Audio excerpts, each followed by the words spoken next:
El mensaje de esta oportunidad, ¿cómo se titula? Se titula, es una pregunta, una reflexión. ¿Le gusta que le rueguen? Así le puse. ¿Le gusta que le rueguen? ¿O le gusta rogar?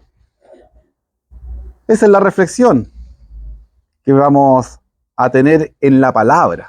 ¿Le gusta que le rueguen? ¿Le gusta rogar? Y para irnos introduciendo en el tema, una introducción breve. Romanos, capítulo 10. Romanos capítulo 10 nos va a introducir en el tema.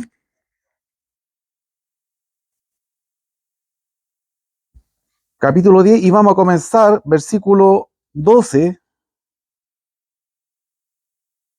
al versículo 15.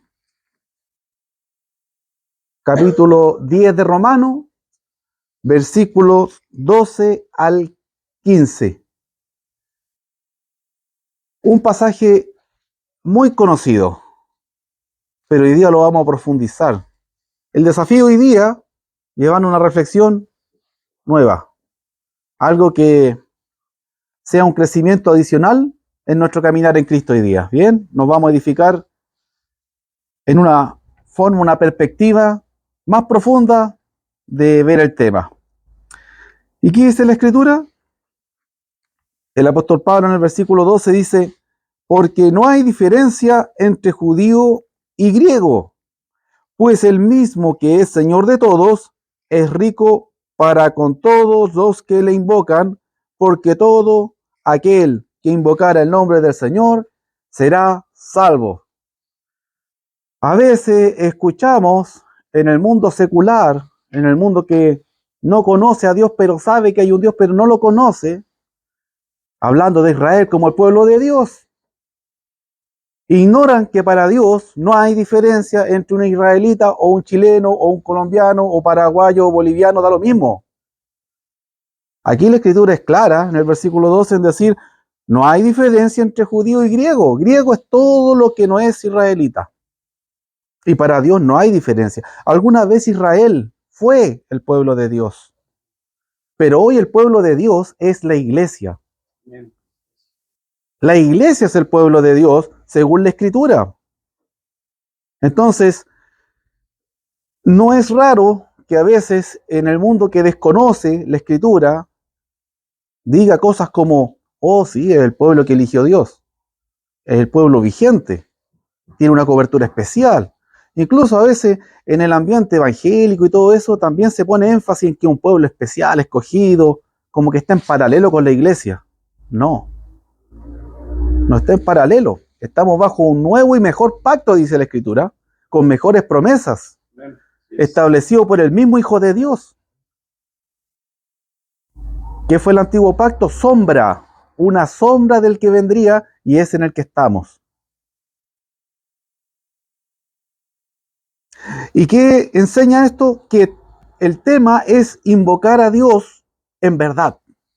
Judío, no judío, israelita o cualquier otra nacionalidad, Dios no hace diferencia entre naciones, sino en la verdad con que lo hacemos.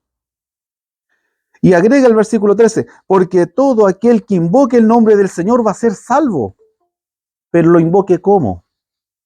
En espíritu y en verdad, como realmente es.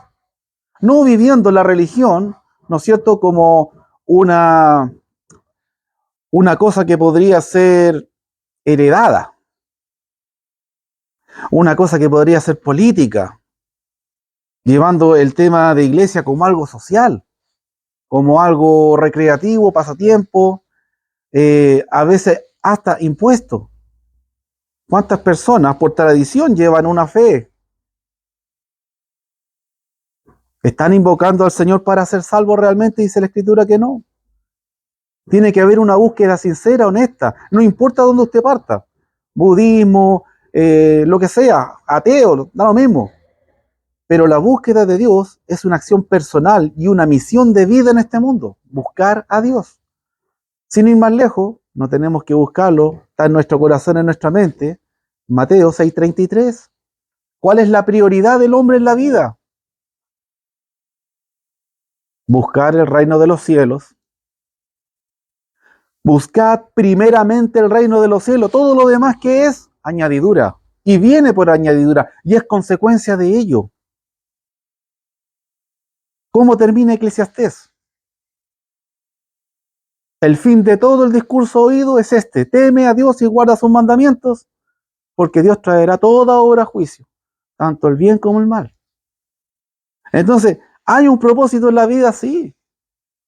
Y es un propósito que es por sobre cualquier propósito.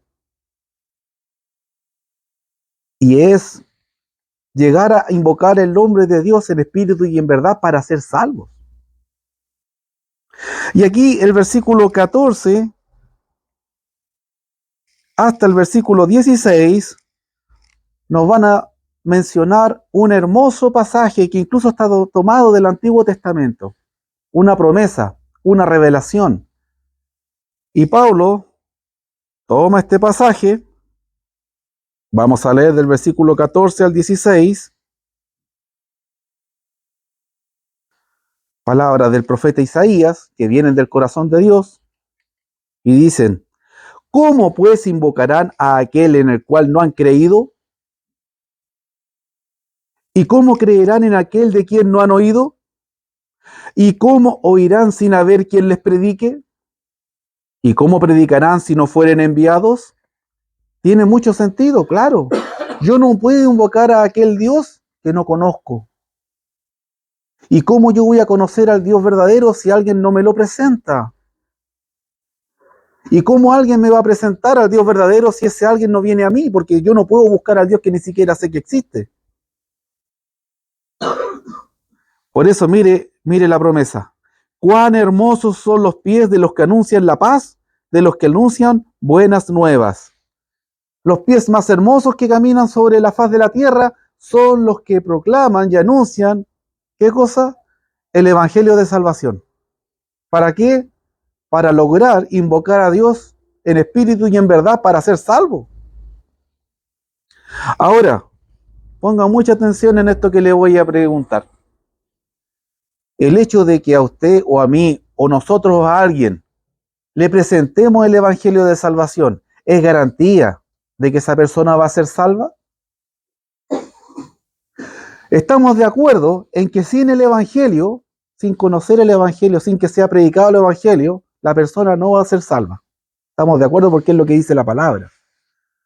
Pero presentar el evangelio, que sea predicado el evangelio, ¿es garantía de que esa persona va a ser salva? Tristemente, usted sabe, y todos están así, no. ¿Por qué? Porque también la palabra nos dice, nosotros no hablamos de opiniones, hablamos de la palabra, lo que el Señor dice. ¿Y qué dice aquí? La fe es por el oír y el oír por la palabra de Dios. Amén. Pero digo, ¿no han oído antes bien? Por toda la tierra ha salido la voz de ellos. Y ahí empieza a desarrollar la idea, ¿no es cierto? En pocas palabras, la reflexión del versículo 16. Señor, ¿quién ha creído nuestro anuncio? Y empieza a desarrollar toda la idea, que no han oído esto aquí, que no han oído esto allá, que no se les ha predicado, etcétera. Claro que sí. Porque al fin, ser salvo es una decisión. Yo decido si voy a ser salvo. Si Dios no hubiera intervenido enviando a su Hijo, no tendríamos nada que elegir, estaríamos condenados. Mas habiendo venido Cristo al mundo, tenemos la oportunidad real de elegir ser salvos por medio de Él. Pero Dios no nos obliga. Dios no nos obliga a ser salvos. Dios no nos obliga a estar toda una eternidad con Él. Porque si hoy día, ¿no es cierto? Y voy a desarrollar mejor esta idea después. Si hoy día hay personas que no toleran estar un momento, por ejemplo, en cosas de Dios. La Biblia, no, me aburre. Léela un ratito, léela un poquito. No, me aburre. Bien, ni un poquito ni un ratito. Ni hablar de una lectura diaria. Juntémonos a un estudio. No, que fome. No, no tengo tiempo. ¿Usted sabe? esa frase 99.9 de las veces es no quiero, pero por cortesía decimos no puedo. Pero si a esa misma hora y lugar yo le digo te invito a un asado, al revés.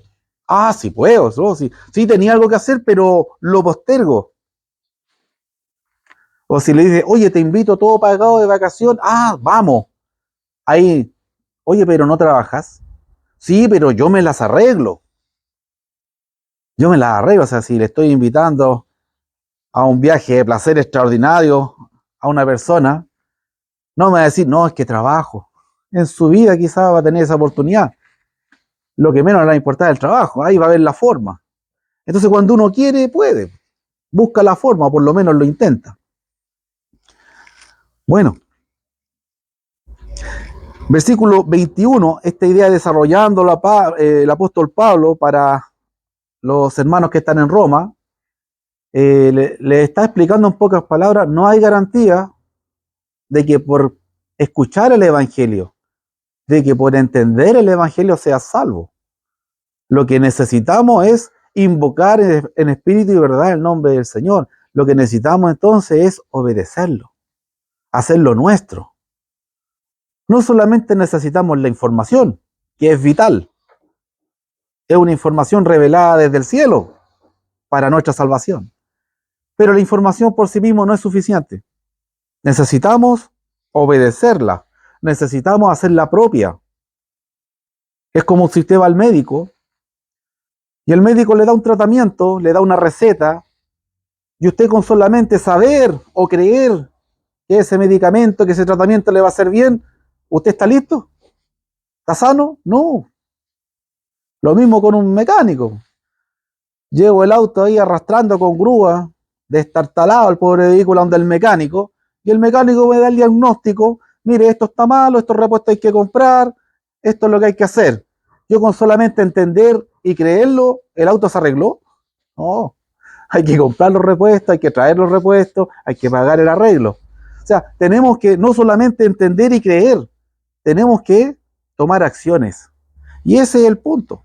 Es una fe activa, no una fe pasiva intelectual. La fe que salva es una fe que obedece, es una fe que responde, que actúa. No es una fe intelectual o muerta, como dice el hermano Santiago, ¿no es cierto?, en la Escritura. Es la fe que obra por el amor. Mire, el amor tan grande de Dios hacia nosotros, recordábamos hace un momento. En la cruz el Señor derramando dos cosas: su vida, su sangre, ¿no es cierto?, y su amor. Y la fe en Él, el amor en Él, me tiene que llevar ¿a qué? A tomar acciones. Y al final eso es invocar el nombre de Dios en espíritu y en verdad para salvación. Es apropiarse, es obedecer el Evangelio. No solamente, no solamente se trata de, lo entendí, estoy listo. No, si yo lo creí, estoy listo. No, no es suficiente. Muchos discípulos en la Escritura escucharon la palabra de Dios de la boca del mismo Hijo de Dios. ¿La entendieron? ¿La creyeron? Fueron sus discípulos y no lo continuaron siguiendo. Volvieron atrás. ¿Qué más queda para estos días, no es cierto? Fíjese cómo termina el versículo 21. Aquí hablando de Israel, pero el ejemplo siendo extensible, pudiéndose, ¿no es cierto?, proyectar a cualquier país, a cualquier nación, a cualquier persona. Dice Isaías, pero acerca de Israel dice, todo el día extendí mis manos a un pueblo rebelde y contradictor. La extensión de manos es una figura poderosa. Hasta el día de hoy esto tiene sentido, y esto está escrito hace miles de años. ¿Quién no ha escuchado o ha dicho, dame una manito, o pide una mano? Oye, te doy la mano, etcétera. Y bueno, si se está ahogando literalmente la mano es para que no se muera ahogado. Pero en el sentido de extender es una idea muy poderosa. por ejemplo, los pequeñitos, uno les tira las manos y los niñitos caminan a uno, ¿no es cierto? Buscando la protección, buscando, ¿no es cierto?, la dirección, la cobertura. Esta idea es poderosa. ¿Y qué dice? Dios todo el día extendió sus manos a un pueblo que es rebelde y contradictor. Está hablando de Israel. ¿Pero es aplicable solo a Israel? No. Está poniendo énfasis en más allá que Israel. Si bien este pasaje está tomado de Isaías, está poniendo énfasis en ser rebelde, en ser contradictor. ¿Y eso de dónde viene? Bueno, de la naturaleza innata de la humanidad.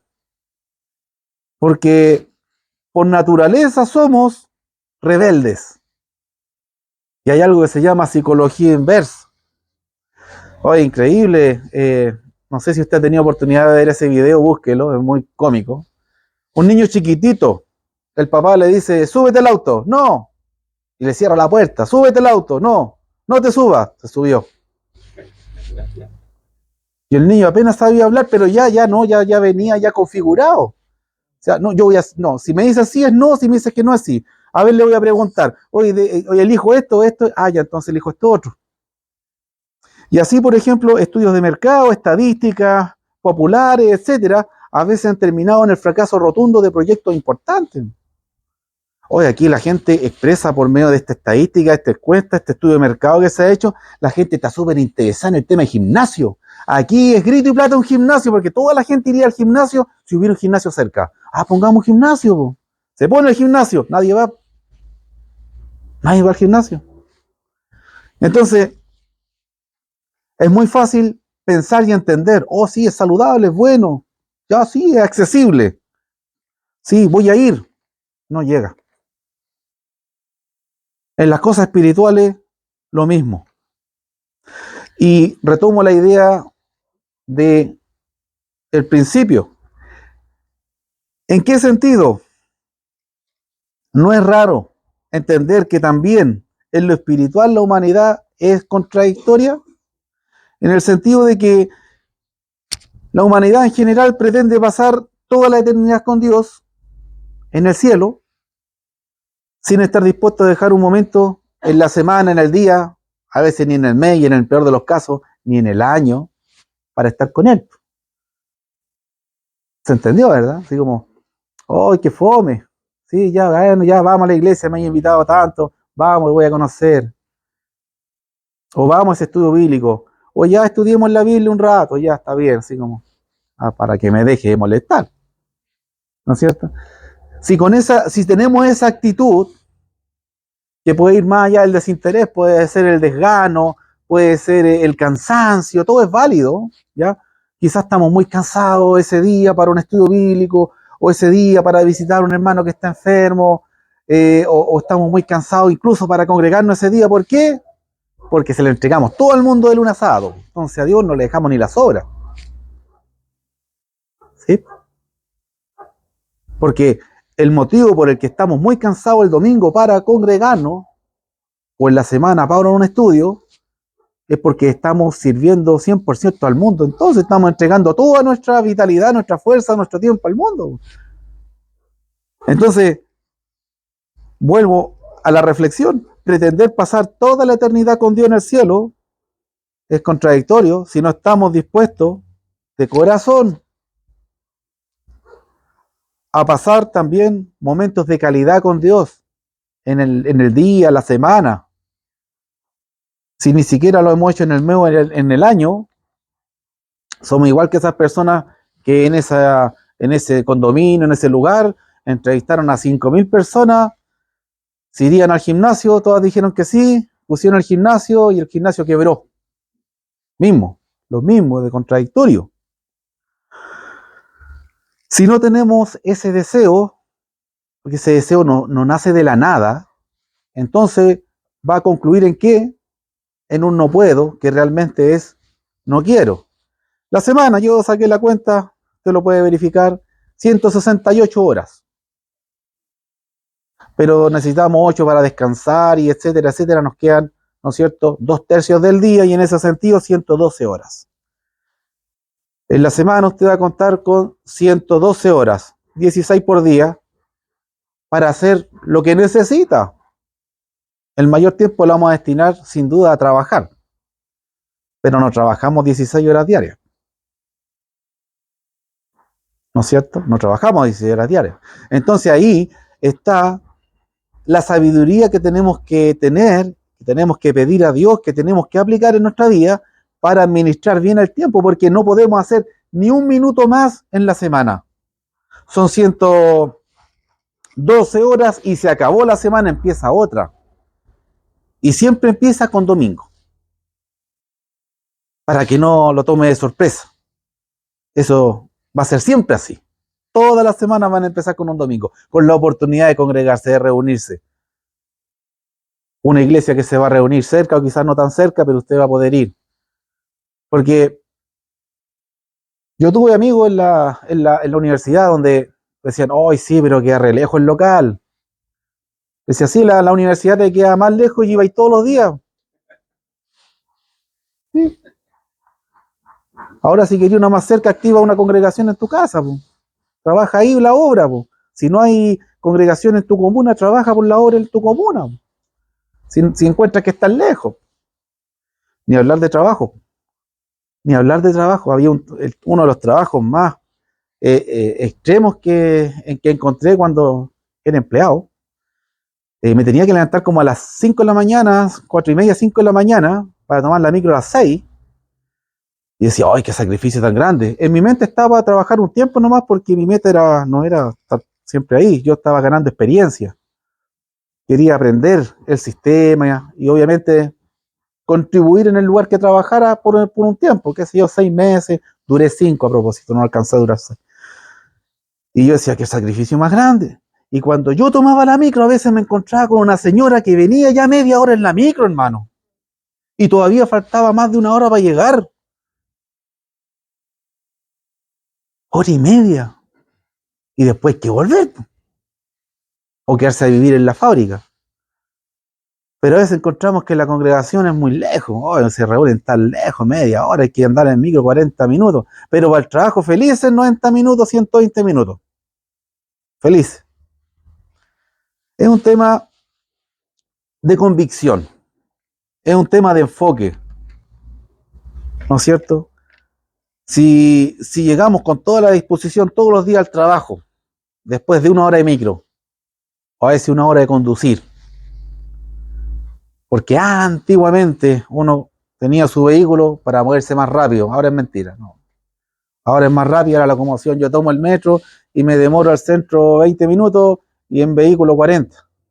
¿Por qué? Porque con esa perspectiva todos tienen auto ahora. El sistema de transporte fue tan mala la implementación y todo esto hace años que fue un incentivo para que cada uno tuviera su vehículo y hace años que nos dan abasto las autopistas. Pero llegamos felices a trabajar. Ah, qué bueno, tengo este trabajito. Sobre todo si llevábamos tiempos cesantes. Pero espiritualmente podríamos decir, ah, qué bueno, feliz llegando a la iglesia, porque ahora soy salvo y antes no era salvo.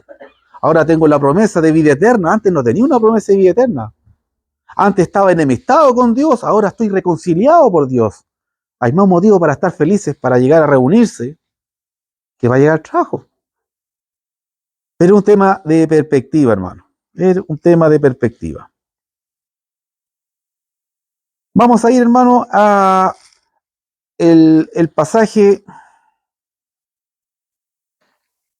2 de Corintios capítulo 5. Este es el texto principal del mensaje. Aquí se basa el mensaje. Todo lo demás fue introducción. Vamos a pasar tan rápido por este pasaje, pero atesórelo, hermano. Atesórelo. 2 de Corintios capítulo 5. Y vamos a ver del versículo 17 al 19.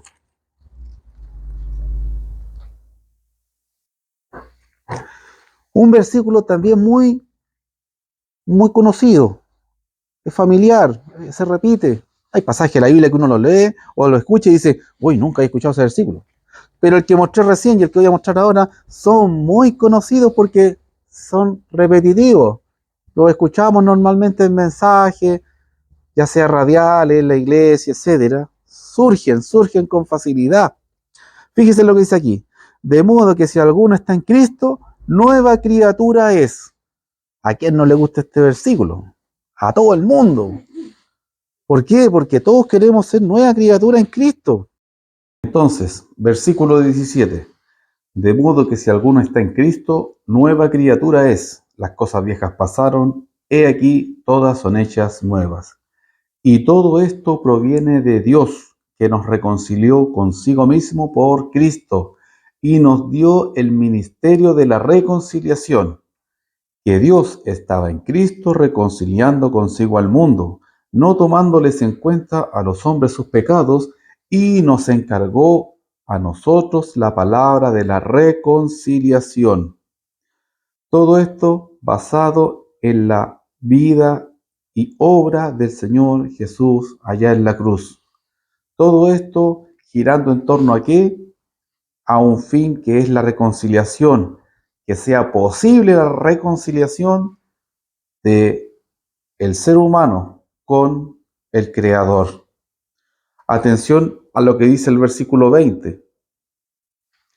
Así que somos embajadores en nombre de Cristo, como si Dios rogase por medio de nosotros. Os rogamos en nombre de Cristo, reconciliaos con Dios.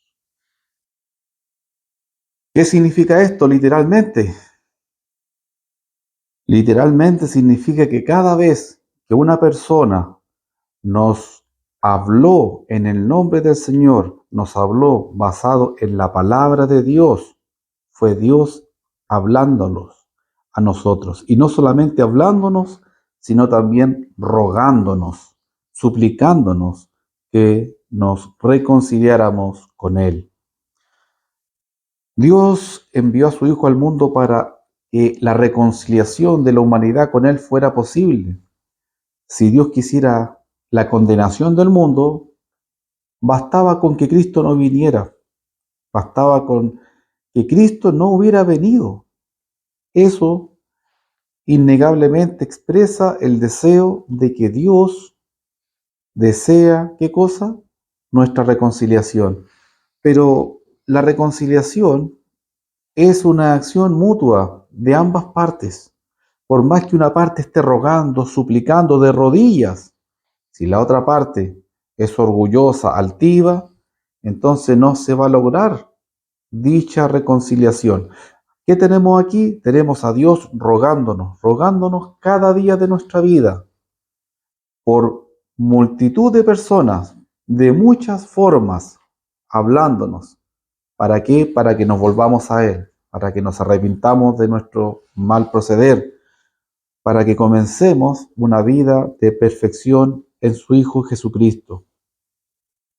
¿Cuántas veces nosotros decimos, no te voy a rogar? O ya me aburrí de invitarte o de decirte. Dios nos ruega, nos suplica, no un par de veces, sino toda una vida. Dios es paciente, es benévolo, toda una vida con nosotros. Y estaremos de acuerdo en que toda una existencia es suficiente para que Dios nos esté rogando, nos esté suplicando. Imagínense a Dios de rodilla allí, rogándonos y suplicando que nos reconciliemos con Él, que depongamos nuestra actitud pecadora, que nos volvamos a Él, que nos desviemos del camino que es a la perdición, a la muerte, hacia el camino que es de salvación y de la vida eterna. Toda una vida con paciencia, con amor, con misericordia, con benignidad, bendiciéndonos, porque la palabra dice, a buenos y a malos, bendiciéndonos, a buenos y a malos, Él siempre nos bendice. Entonces, vamos a estar muy de acuerdo en que toda una vida es tiempo suficiente para rogarnos. Y yo pregunto, ¿cuántas personas a usted y a mí le rogaron, pero que era Dios rogándonos? ¿Cuántos amigos, compañeros de trabajo, familiares, vecinos, conocidos, etcétera? Fue realmente Dios de rodillas, hablándonos, vuélvete a mí, no quiero tu mal, al contrario, quiero todo tu bien. Pero ¿qué ocurre? Cuando una persona es infante o es un niño, entendemos esto dentro de los rangos de la vida, a veces escuchamos a padres decir, es muy niño para las cosas de Dios, todavía muy pequeño, siendo que la Escritura nos muestra que desde pequeño lo más conveniente es que seamos instruidos en la palabra. ¿Para qué? Para que cuando ya dejemos de ser niños, estemos alineados con lo correcto. También pasa con los adolescentes. Los padres, los mismos adolescentes diciendo, no, yo ahora estoy enfocado en estudiar, tengo que sacar mi carrera, o estoy pololeando, o ando en la onda amigos. También los jóvenes pasa lo mismo, ya dejaron de ser adolescentes, pasaron a ser jóvenes, diciendo, no, esto todavía no es para mí, buscar a Dios todavía no. Y así sigue avanzando la vida y en pocas palabras, ¿qué estamos diciendo con todo eso? Dios no se merece la ternura de un niño. Un niño no necesita ser instruido en la palabra. O estamos diciendo, Dios no se merece mi juventud. Porque claro, yo soy muy joven para eso. O yo estoy en otras cosas todavía, como que Dios para después. Tristemente, incluso hay personas ya mayores, adultas, seniles, que siguen pensando así. Ya no son ni niños, ni adolescentes, ni jóvenes, ni siquiera adultos, son personas seniles y siguen postergando a Dios. Entonces, ¿para cuándo? Para el funeral. La vida no es para siempre. Y si bien Dios nos ruega cada día de nuestra vida que nos reconciliemos con Él, como decía al final del capítulo 10 de Romanos, el versículo 21, cada día Dios extendió sus manos hacia un pueblo rebelde y contradictor.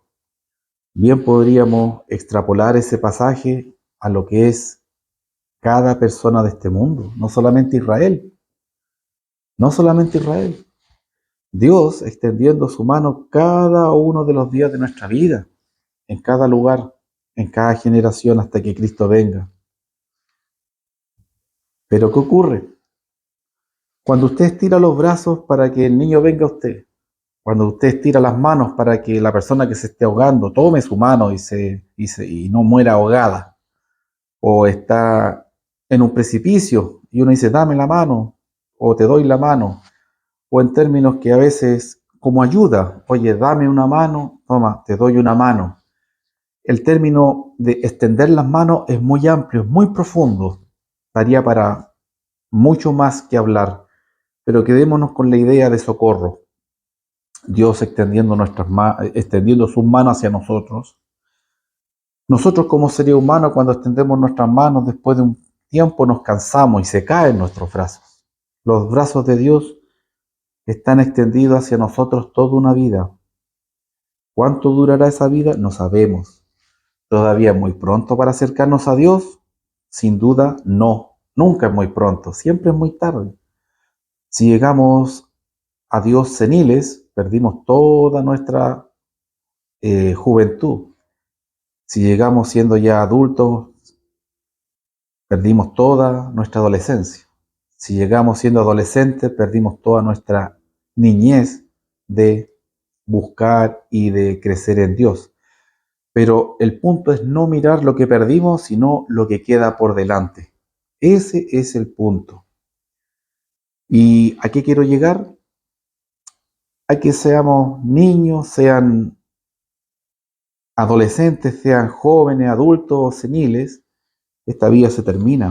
Y en ese sentido figurado, las manos de Dios ya no están extendidas a nosotros, no porque Dios se canse, sino porque se acabó la vida. Y la vida se puede acabar, como dije recién, cuando somos adolescentes, cuando somos adultos o seniles, no sabemos cuándo. Pero llega un momento en que las manos de Dios dejan de estar extendidas hacia nosotros.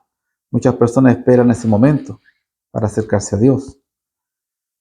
Y volviendo a lo que dice el pasaje, Pablo hablando a la iglesia en Corinto, hablándonos a nosotros a través de estas cartas, hablándole a la iglesia en general. Cada ministro, cada servidor en el nombre de Cristo que nos llama a volvernos a Dios, a arrepentirnos de nuestro caminar alejado de Dios. Cada una de esas personas es Cristo rogando a nosotros a través de esa persona. Imagínense Dios rogándonos volvernos a Él. Pero ¿qué pasa? Nosotros a veces decimos, no le voy a rogar más a esta persona. No nos gusta rogar. Pero a veces nos hacemos de rogar. Por lo menos espiritualmente Dios nos ruega toda una vida que nos volvamos a Él. Y así como nosotros a veces nos agotamos válidamente de pedirle algo a alguien, de corregirle una actitud a alguna persona, nos cansamos, nos agotamos. Así también Dios un día ya no nos va a rogar más. Así como nosotros decimos, ya no le ruega más a esta persona, ya no le voy a suplicar más a esta persona. Si quiere, quiere, y si no, no quiere, también un día Dios va a decirnos, no te ruego más. Y sabemos cuándo es ese día. Ese día es cuando partimos de este mundo. O ese día será el día en que el Señor regrese, lo cual es inminente, puede ser en cualquier momento. Rogarnos toda una vida para reconciliarnos con Él, que nos llame con paciencia y misericordia toda una vida es suficiente. Cuando esta vida acaba, cuando acaba la salud, cuando acaba lo que es nuestra existencia terrenal, ahí Dios literalmente va a decir, no te puedo rogar más, se acabó el tiempo.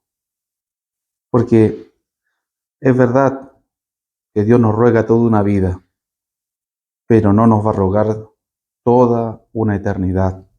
La eternidad, si no nos reconciliamos, si no respondimos a los ruegos de Dios, a las súplicas de Dios en esta vida, mientras antes mejor. Si no respondimos a las súplicas del Señor en esta vida, Dios dice, un día no te voy a rogar más. Y lo peor, no te voy a rogar por toda la eternidad. Que Dios bendiga a su iglesia, que Dios bendiga su palabra y meditemos en esto. No vaya a ser cosa que tenemos a Dios rogándonos o nos estamos haciendo rogar por Dios. Amén.